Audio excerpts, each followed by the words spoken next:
We are back in the black hole of real estate, and we got some questions that came in about the real estate tax strategies we talked about with 1031 exchange and what else could be done to further delay some taxes. And I'm going to have those answers for you today. This is your host, Ron Wysakarski, for the black hole of real estate. So we talked a few weeks ago about 1031 exchange. And so if you didn't remember what happened there, you have a sale of a property, let's say an investment property, a commercial property, a duplex, something like that. And you know that when you sell it, there's a big profit in there, and you like to avoid paying the taxes today. So similar to a 401k, if you go use a 1031 exchange intermediary, they hold the money. You've got 45 days to identify a property, two properties, and then you have to close on one of those within 180 days. And if you do that, then a tax is deferred. Tax deferred exchange is delayed into the future. So a lot like a 401k, you take money out of your paycheck immediately before taxes. It goes in your 401k. And your 401k, you don't pay any tax until you take it out, like cash it in. Same thing with the 1031 exchange. So let's suppose that you do this 1031 exchange and your profit was $250,000. You decide to exchange it into a different property, spend the whole $250,000, there's no tax.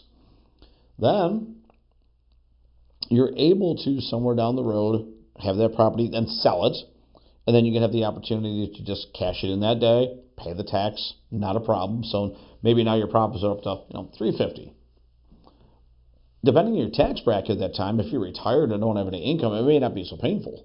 Maybe you're in 10, 15, 20%, but with that money coming in, chances are it's going to boost your tax bracket up. So you'll have to find out. If you've owned it, more than a year, if it's still available at that time, then maybe long-term capital gains comes into effect. But you have to talk to your CPA about this. For tax time, if you just sold the property and didn't do a 1031 exchange, if it's less than 1 year, like a flip, then it's taxed as ordinary income. So if you made a couple $100,000, then it's going to go on top of your income. So if you made $100,000 and then you profited $200,000, now you're taxed at $300,000. That's a pretty big tax bill.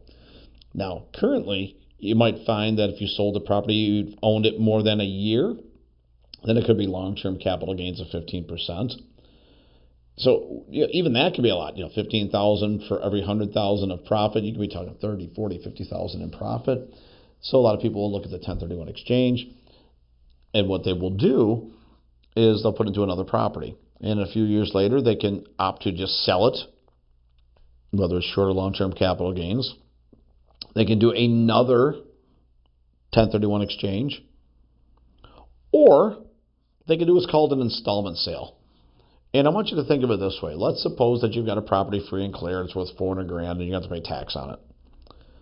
So you could absolutely just sell it, pay the capital gains, whether it's long or short term. You could 1031 exchange it. We kind of talked about that. But an installment sale is where the owner becomes the bank. And this could be income for life at a pretty good interest rate.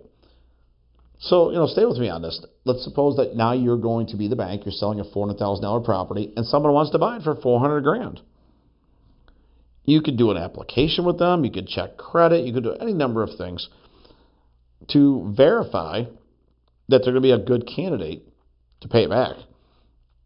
For some people, they say, I can always take it back, and banks foreclose on things, and an individual could also foreclose on a property.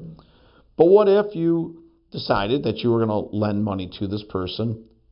They would then take title to the property. They would own the property, and now you got to figure out a down payment that makes sense to you and makes sense to them. Well, maybe you feel comfortable with 15% down or 10% down or 20% down or some number. But let's just start with 20% because the banks feel that by putting 20% down, you have to have the mortgage insurance on it. It tells you the banks feel the risk goes down with a 20% down payment, so they're willing to not have the mortgage insurance on there. That works for a lot of people. It's still based on the credit profile, so if the credit profile is still terrible, but they got 20% down because this happens, then you might see a higher interest rate. But what if they've got letter perfect credit, 20% down, maybe even more?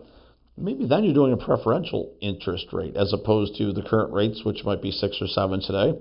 Maybe you're willing to say, look, I'll take 5% for the next 30 years. Makes it less likely that the person is going to refinance out of it.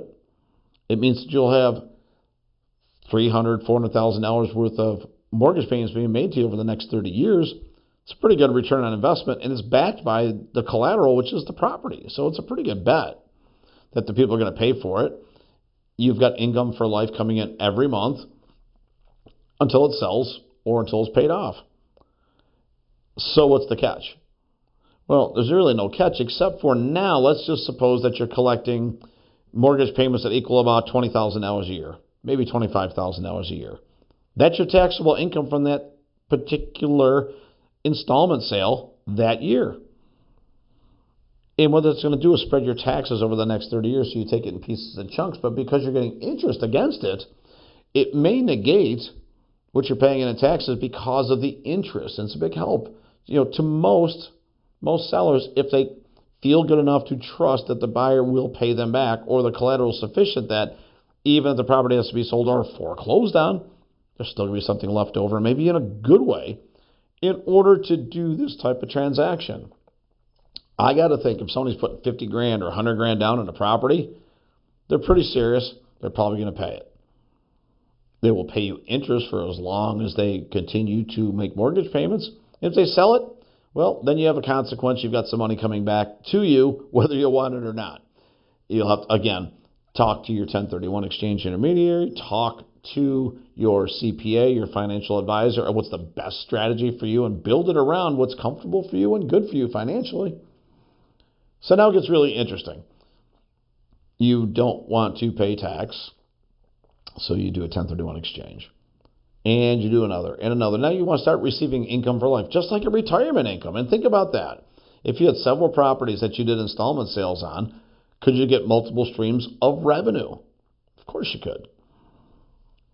And at a time when we're all thinking and looking about what does retirement look like, will Social Security be there, the home becomes a really good investment vehicle to fund your life throughout retirement.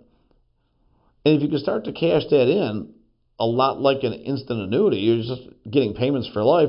You no longer have the maintenance of the upkeep or the taxes of the home. You're not subject to the risks. You're just subject to collecting money every month. Now, should something happen where the buyer stops paying, you could foreclose on them, but what an equity position that might be. Go through the foreclosure, put the house back up for sale, do it again. And again, and again. So, the downside, could they trash the property? Absolutely. But if it's properly insured, then a natural disaster, like a hurricane, like a fire, like something else similar to, how disaster floods, then there should be some insurance coverage for that. You're going to do some research and some homework. And I have a lot of the message for you put together, but you still have to do your own individual research. You have to vet it on your own. I would say take the guidance as a path towards an opportunity.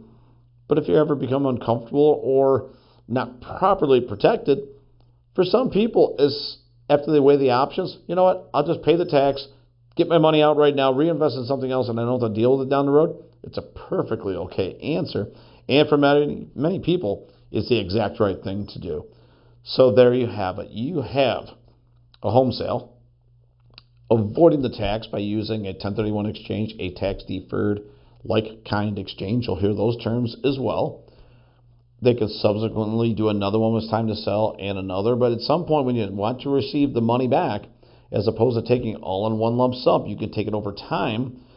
It's a mortgage that you're holding, just like a bank, that's going to pay you money for the next 10, 20, 30 years with interest on top.